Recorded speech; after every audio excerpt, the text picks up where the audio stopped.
Najbolji teniser svih vremena Novak Đoković je poražen od Alcaraza sa rezultatom 3:1 u setovima i tako propustio priliku da dođe do 25. Grand Slam titule, a 11. u Melbourneu. Đoković je najpre čestitao Špancu koji je osvojio 7. trofej na najvećim turnirima.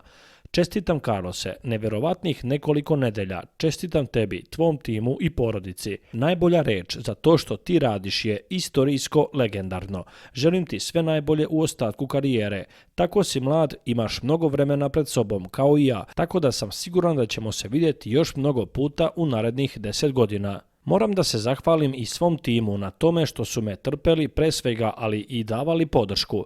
Nije sve bilo lagano, kao što nikada nije, ali vi ste moj kamen temeljac. Vidjeli ste me u najboljem i najgorem izdanju tokom posljednjih ko zna koliko godina, ali posebno u posljednje 3 nedelje. Hvala vam, ovaj uspeh je i vaš uspeh.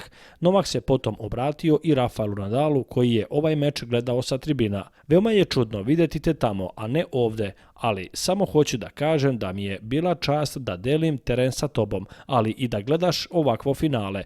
Prvi put da je ovako, malo je čudan osjećaj, ali hvala ti što si došao, rekao je Novak Đoković i oduševio sve gledaoce.